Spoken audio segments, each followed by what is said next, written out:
From the Oakland Hills to Jack London Square, the Port of Oakland to the Coliseum, KTVU presents Talk of the Town, an engaging conversation about the people and issues important to Oakland. Hello, I'm Dave Clark, and thank you for joining us, and welcome to Talk of the Town.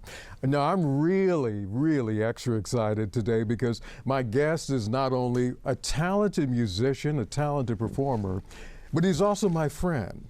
One of the popular groups in America is Toni. And my guest is Dwayne Wiggins of Toni. Do you know how glad I am that you're here? I'm happy to be here. What are you saying? No, I mean that. I mean, I like seeing you off the lake, but this is this is personal. Yeah. Now, what he's talking about, the lake, you and I met by happenstance along Lake Merritt. I had just recently came to the Bay Area, and there was this guy. Yes. From Toni. I remember it like yesterday. You know, when you mentioned you were here 15 years, you know, I could go back and think about it. So I was like, man, it feels like you've been here longer. Yeah. You know what I mean? like you're from here. You kind of like morphed into it. Yeah. But 15 years ago, I remember I was working a lot with a lot of the youthful groups and stuff like that. So I would see you off the lake. And, and at certain productions, you were really boots on the ground in Oakland. Well, I tried to. That's important to me. And I know it's important to you. So let's talk about, first of all, you, and I dissect Toni. You're born and raised in Oakland. Born and raised in Oakland, yes. And tell me about growing up here for you. Growing up for me, man, Oakland is a rich city. I'm not talking about money. I'm just talking about the culture. For me, growing up, everybody was from the South. I was raised in West Oakland, Lower Bottom. You know, my mom's from Pine Bluff, Arkansas. My dad's from Texas. So, you know, the West Oakland was different then. Yeah. It was all community. It was all everyone for everyone. And education was different. You know, food was different. I had to say that because, you know, everybody had their own gardens. Yeah. You know, so then moving from Lower Bottom, West Oakland, to Fermory Park area to Sobrani Park, that's deep East Oakland. Yeah. One way in, one way out. And then from Sobrani Park to Arroyo Park. There's a lot of parks in Oakland. Yeah. But I probably played in every one of them too. But it was just rich with culture, man. I mean, I can remember the 70s, especially the 60s as well. But you know, the Black Panther movement. You know, being a kid now, saying that all around you, you really don't know. But when I came of age and traveled, you know, to other countries, Japan and all that, and I see these pictures of places, I'm like, that's the center I used to do talent shows in, and that was Son of Man Temple and this, that, the other. Yeah. So you just start seeing the richness of Oakland, the culture, and how we've always been the type of city that's, you can get stuck in Oakland though. You can like because it feels like a country, you know, another country.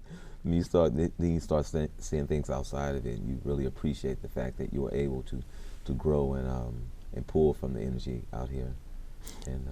Yeah, I love it. You know, I mean, I travel quite a bit though. Yeah, you do travel, man. Yes, sir. Yes, that's a must.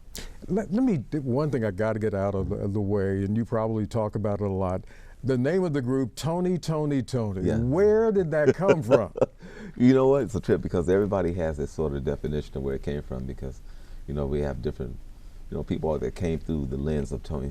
But I made that up, man, as I had a buddy that was a roommate of mine, and you know, for a certain style and where we used to act, and used to like to go vintage clothing shopping and all that, and just used to have fun characters. But I came up with a character called Toni, capping on him. You know, capping is when you snapping on somebody. Right. So I gave him Envision. First name Toni, middle name Toni, last name Toni. That means somebody who really thinks he's hot. He's fly. So we'd be out in the club and somebody walking in and we'd go, Toni. And that was just our little joke. Wow. So me and my brother Raphael and Tim, you know, we used to jam a lot in the house. And it just became a name that we use. A guy that was managing my mom's job for Sealand back then. And that's when we were doing a whole lot of things with Channel 2. I'm telling you, this connection is crazy. Yeah, I'm serious. So, you know, dinners and all of that. And but this we were doing a wedding. And we really weren't a group. We just used to jam and never really sang. We had hooks and the three of us getting it. And so somebody asked us, what's the name of the group? we was laughing and joking, it's like, Toni, honey, Toni. And then by the end of the night, everybody kept going, Toni, honey, Toni, Toni, and it just stuck. Man. And how many years has it been for the group? For us being successful at it, well, it's always been to me, but 35 years. Really? Yeah, I've been touring and traveling 35 years, and I wouldn't have it any other way. Really? I love traveling. I made my house, my bedroom was like a hotel room. like feeling comfortable, dark, we get all blacked out, the curtains or whatever. Well, I like the open light, but yeah, I love traveling. I like meeting the people, the food, just the different cultures. I've been going to Africa for the past 6 years, and I've been going to Ghana, Lagos, Nigeria, South Africa, exchanging information and grooves and beats and meeting people, and just, it's a beautiful thing, man. God is great. Yeah, you've done a lot of things in your career, performing. Where would you say is your favorite place, the favorite performance, the favorite place to be that you can think back? Or are there many? There's so many. I'm Madison Square Garden, in a different time for us. I know people say, oh, you say the big names. No, just hanging out there, Janet Jackson, Latifah, we were youngsters doing things, and to be on the road like that, it's always been, for us, it's really personal and passionate about it. We are it's like a talent show to us. We want to kill when we go on that stage. You know what I mean? I feel like I'm back at the club, the Lucky Lion in Oakland. If you know that name, that club, you would know. That name. Yeah, that's historical. Historical. Wow. So you wouldn't change anything? You know what? I don't regret anything. But if I had the opportunity, I would have taken a lot of the educational opportunities I had. Like, I would have learned how to speak more Spanish, because I love traveling. And I'm like, about that class, I learned a couple of things, but you learn it just to pass the class, But now I'm like, so I really, those are the lessons that I've learned growing up that I would say, like, if I was an artist, this is something I'd brush up on. So when I was working in the studio with the Destiny's Child, and Beyonce was, looking at her grades, and the teacher saying, oh, she's got to brush up on Spanish and this, that, and another. I remember having a conversation saying, listen, you need to learn some Spanish, because if you do a song in English and then flip it in Spanish, let me tell you. Wow. And just giving direct information to youngsters, when I see people doing things in the industry now that I've had the opportunity to work with, inspire, whatever it may be. People always say, you developed. No. I worked with a lot of young artists. They really developed me because, I learned how to deal with my own family situation, my kids and my life thing, but experiencing things that you look at like something that's a problem, you start looking at things like, no, these are opportunities. And you learn how to maneuver and work around it and use them for. So that's one thing I would have probably learned how to read music. Boom. That's what I made sure my sons knew. It was like, you're not gonna only be able to jam and church out and rock out, soul out, funk out in the hoods or whatever. But yes, reading and respecting order about the game in the industry. Wow. Everything has order. You talk about your kids. I'm assuming there's a great deal of daddy pride. Tell me about them. I'm just thankful that they're all healthy and they're all living their lives. Okay. I mean, to the fullest. You know what I mean? Yeah. I mean, really, and not, they haven't been distracted by all of the, how it could be in Oakland. Yeah, Come on. I know.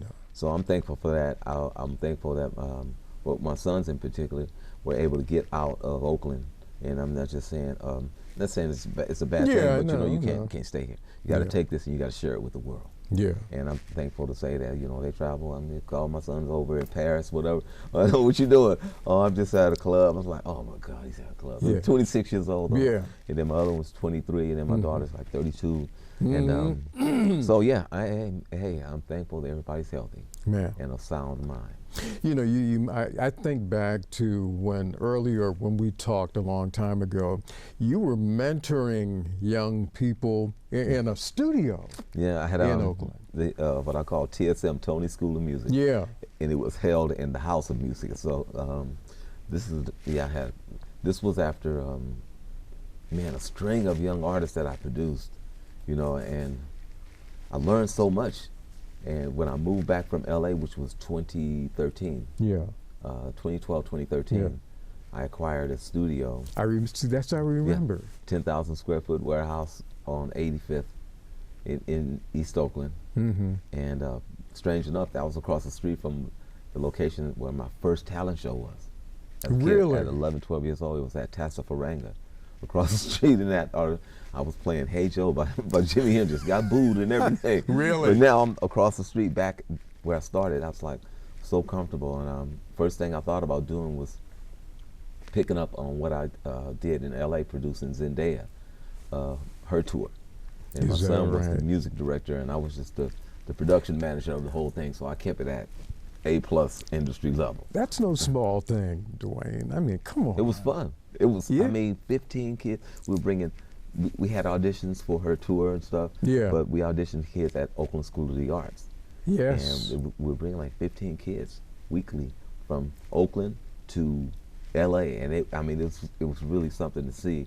And I know it had to be something for them to experience at that age. Please. You know, trying out for this young lady, and then you'll be in school over here, you know, doing homework, and all of a sudden you're in LA on a big stage, and it's like superheroes, you know? Wow. It was something else to see that happen and develop. But I learned quite a bit just, you know, watching her have to do a show called Shake It Up and go to rehearsals. Then she'd go, and then you'd be in the big warehouse like what I acquired on 85th.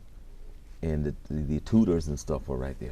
So, you know, the kids would do their thing, and you shoot all these things in this one warehouse, and then afterwards you take a lunch break, and the kids would go upstairs, and their tutors are there.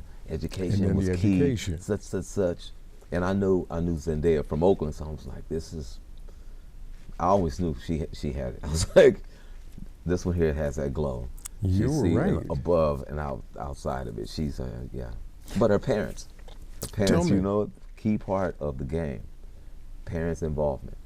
And some artists are fortunate to have it, some are not. Me, when I'm doing production, such as working with the youth, I'm not saying I'm a father or this, that, and the other, but I try to, you know, it makes me tighten up on myself. You know what I mean? I keep a lot of things out of the way of that, and it makes me focus on being a better person. So, talk about the image you want to put out there for you as not only a major performer, but also as a man, as a black man. Tell me. Definitely, man. For me, I mean, I've always been more conscious of respect, first of all. Respecting, you know, respect yourself, respect others. I used to do crazy things just like anybody else, you know, and that was, to me, that was creative. That was you finding yourself, so no mistakes. I hear you. Only experiences. The only experiences. But it's Miles key, Davis man. Said something like that. You know, the youth have to get exposed more to reality, not reality TV. Reality, what's going on? Reality. Why is education key, and this, that, and the other? It's a tool that you got to have to play the game. You know what I mean? You see, you know what I mean? You got to know how to read and count and this, that, and the other. For me, growing up, the teachers were from the South. I was in second, third grade, and I knew all my multiplication and this, that, and the other, or those teachers would check you. You don't have to worry about your parents coming home at 5 o'clock, you know, doing the homework, because you had to get it done because Miss Babb in Cincinnati Park was going to check you. You remember those names? Yes. Yes. But I really believe in just getting the fundamentals, you know what I mean, of life, respecting yourself, respect others. God is all around us. Hey. One code of the street is hustlers do not count other people's money.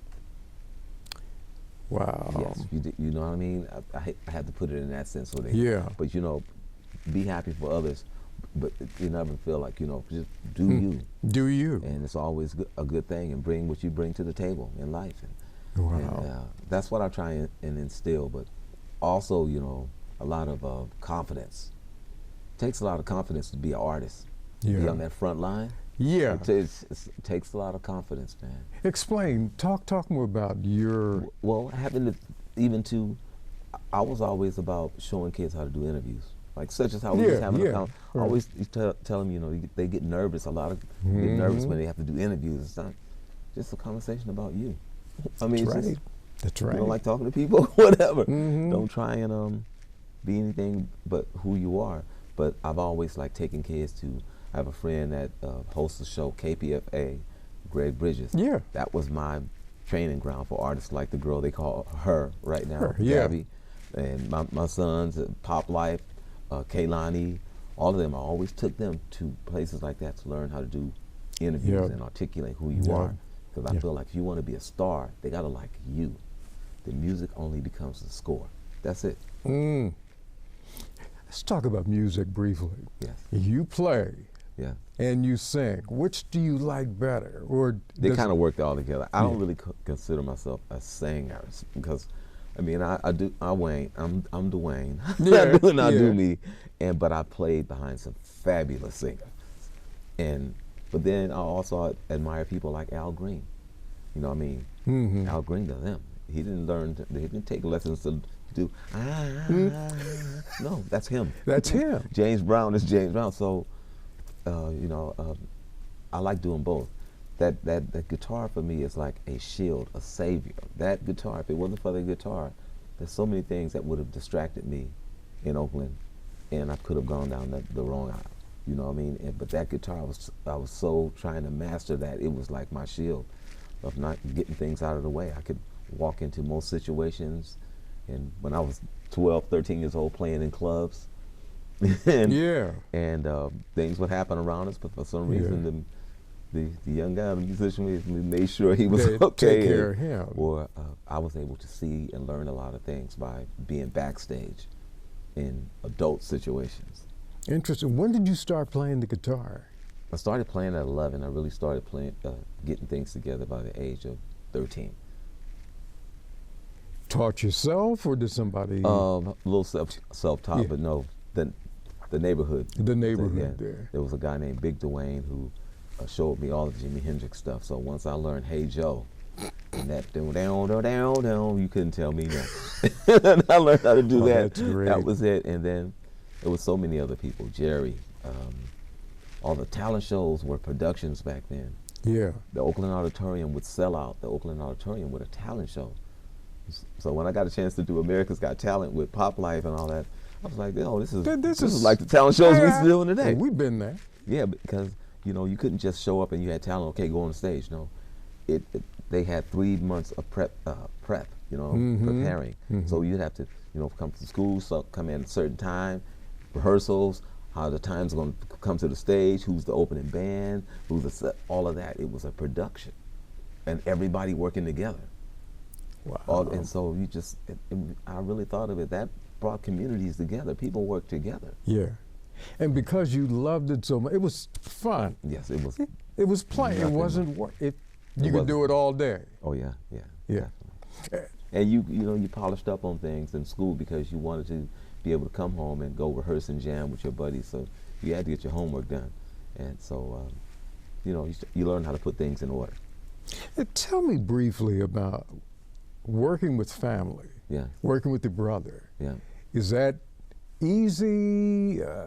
It's easy, but it's gonna have rough times. But it's cool because it's like trying to pick a lock. Even when we write songs, it's me and him was so alike, but then different. Yeah. Because of the age thing, and then just because of our own personal interests of what we dig. When we first started out, I was one of those guys. I was a studio rat the whole bit, but I loved to jam. And so my brother Raphael was always there when I was doing other shows. And he's singing. No. Then he was just coming up. Oh, really? Wasn't even singing there. Yeah, just playing okay. bass. But he just saw how it took to load in, unload, rehearse, do stuff on stage, whatever. And then when we got together as a group, him building as a producer right now. So it just happens that way, he soaks up so much information of working with different people and all that, and then the experience of you got a chance to see Oakland at a different time. Yeah. And then just growing from traveling, it's beautiful, man. It's passion. It's nothing but passion. And I was grinning off to the side when you received the key to the city. Yeah. Tell me about that. I said, wait. That's that was great. a big key too, boy. I mean, and you deserved it, but it just really made me grin.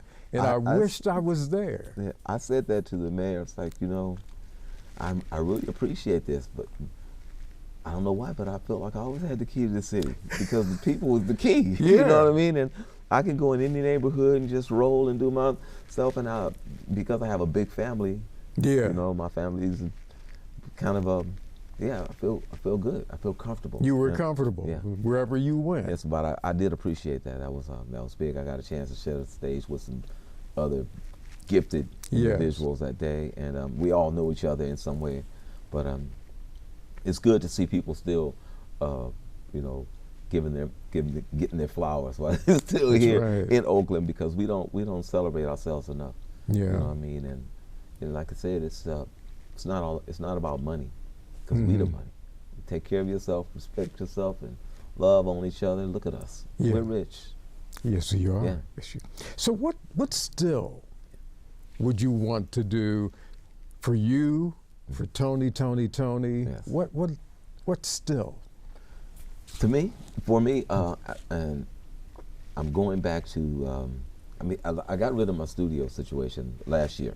Okay. At the end of December, I went to Africa, with Ghana, chilled, and I came back and I was like, so. That's when I bought an RV. I've been rolling in that doggone RV for the 6, 7, 8, man, the whole year. 40 days, 40 nights on that bad boy jet, traveling back and forth. So what's next for me is I bought a ranch in Atlanta, so I'm bi-coastal pretty much, which really works out. And I want to move forward setting up the foundation situation for the next generation in this industry, because it has really changed this digital world now that I understand. Right. You know, I'm not one of those OGs that's out of the loop. I understand. You understand I overstand that it's a different profile that's being programmed out here, going from analog to now digital, and everything's digital, and it's like they put new SKU numbers on the new music, and it's crazy. So there's a lot of things I'm trying to figure out, but my passion is giving information to them to know we cannot, you know, start this great thing like hip hop, blues, R&B, whatever else, and walk away. We have to support it. We have to pass this information down to the next generation, and they got to keep making it better and better. That's why you have the new artists today that's really projecting. And I'm just satisfied when I look at Destiny's Child and know that, dang, I signed that group and moved them to Oakland in '95, and you know, that was when Tony's were working on the last album, and I'm working on them. So to see the Tonys and to see us and to learn the business that I've learned, and Destiny's Child was the reason why I started working with the Zendayas, the Kaylanis, the Hers, and Pop Lives, the whoever else, because I learned a different education. I got educated, you know, court approvals. When you're under 18, it's another deal. It's not like the other deals I have done. I've done major deals for all of our career with Motown, Fox, Sony, whatever. Universal, of course. But seeing that, it's like they got to get this information. Got to get this information about digital. Got to get back on the road. It's back to like the Green Book. You know, you can't just wait for a label to put money behind you and say, oh, no label ever made you. You made the label work. You both came to the table with the game, and if it worked, it worked. The labels try and make you feel sometimes, well, they did. Like, oh, we made you. No, you didn't. You know what I mean? I was the bullet to put in the gun to make it pop. So, artists have to understand now, you can put your stuff out in this digital world, but it's just out there, just like everybody else. What are you gonna do now? Sit at home and look at how many followers you got? Get on the road and go follow your followers. Go meet, shake some hands, meet some people, so 2 people share and share. All of a sudden it grows. So get back to being a real artist. And I just want to give them information about this. Don't fall into the game. Publishing is a real thing. That's the real estate of the game. Yes. You see, you write. It's a lot of money. Or you ain't, you won't eat. You know what I mean? I'm not saying trying to force people to just throw anything out there, but just understand that, you know, that it is a business. And, you know, as your passion is one thing. You're fortunate to have it as your passion. For me, you know, follow your passion, you'll never work a day in your life. And that's what it is. I agree. Come on, man. Yeah, I still get up at 5:36 in the morning like I got a job. I love this. Yeah. I'm hearing, you know, that's what I want to instill in kids. Just don't beat yourself down. You know what I mean? I'm Don't beat yourself down. I'm glad you said that. We're going to wind down in a minute. You signed Destiny Child. Yes. You signed other great performers. Mm-hmm. Is there anybody that takes your breath away when you meet them? Like, wow. Yeah, I can, you know what? Who? Something about when I'm working with the youth, I can tell because of where I'm from, you know what I mean? Yeah. Even the way I got into the music program at Castlemont, I almost got put out of school for something that turned into something beautiful. You know, teacher put me in the music program when I was there doing something devious, and he called me and was going to check me, and here I go. The question we were talking about, you were saying the youth. Yeah. Well, signing Destiny's Child was one thing, but what I learned is the organizational part of it, because I've done the other deals, and that's just, you know, find an artist, put a little money behind them, go to the studio, give them demos, such. I've made up groups before and done deals, but with minors, the court approval laws is something. Yes. You know, because it's not just them trying to, like, minors are protected by the law. Sure. You know, because yeah. you got to make sure they're educated. I couldn't work with Destiny Child unless I made sure they were educated. So I moved them and put them into a 6-bedroom house by the lake. Yeah. And I had to hire tutors. So I mean, the label funded. Yeah. But I was able to see how, whoa, so this was in 96, you know, and stuff. And whoa, this is the way kids need to get educated, right? Yeah. That's homeschooling. I wasn't called homeschooling to me back then. It's just Yeah. what I had to do. And I figured that out. And so I put that into my home program with my kids, you know what I mean? Sure. Like, you're gonna go to school too just to learn how to socialize, but you're gonna get the real game at the pad. Wow. And us doing shows and us maneuvering, and I bought a cafe and stuff, and I made sure every artist, like Keyshia Cole, who was living at the House of Music in West Oakland, while I was producing Alicia Keys and producing India Irie, but she's sitting here watching this girl watching Alicia Keys work on a song for weeks, one song, but she got a chance to see how it works. You have this, like, picking a lock, you know, and you got it. You know what I mean? Take your time with it, whatever, but exposure is key. That's why, you know, exposure is key. That was Keyshia who learned, but now look at who Keyshia is. Who she is. And same thing, you know, I was bringing the other artists around. Gabby, the girl Herb, was playing piano at first, you know. Then I watched her move from piano to bass to guitar. And be look like, at her. you know. And once again, she had the parent support, which made it dope and key. The parents made sure she was exposed to certain things, and so I just had the information to give her, but she had so much information from the Bay Area. That's how powerful that is, you know. What wealth is that? You know what I mean? The Bay Area made that young lady, that's like a little sliced stone right there.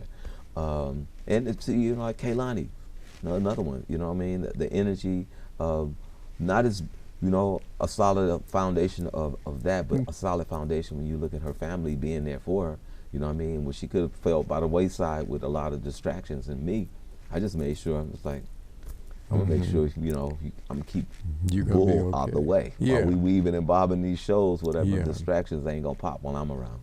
You know, I gotta be responsible to your parents who have checked me if it's out of line. So I hope you allow me to say I'm so proud of you. And even when you don't see me, I'm cheerleading for you. And I'm so happy for what you represent as you continue to achieve and build and do great things. Yes, sir. Now you're a farmer. You know what? I'm not a farmer, but I am. You're on the farm. I mean, yeah, that life is different. I got a well. First of all, oh man, I got a well. A man from Oakland, I got a well. I didn't, I mean, I just bought it because of the beautiful deal. You know what I mean? I needed some space to get away. Yeah. I think the Tonys have always written our best music when we got away. When we went to Trinidad and we did the Sons of Soul album thing and the whole bit, everything came out different. You know, you got to get away, got to woodshed and experience stuff, and recording stuff in London when we did the Christmas song, you know.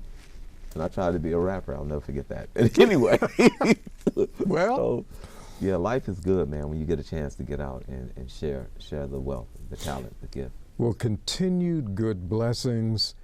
You made my day. Yes. Just for making the time to be with us on Talk of the Town. I congratulate you on credit. Yes. For even greater things before they happen. Mm-hmm. So Dwayne Wiggins of Toni, thank you for being with us. It means a lot. Yes. And I know you're going to do even greater things. Thank you, man. Thank you, good man. I'm looking forward to the future. I know you are. Thank you. And thank you for joining us. We'll see you next time on Talk of the Town.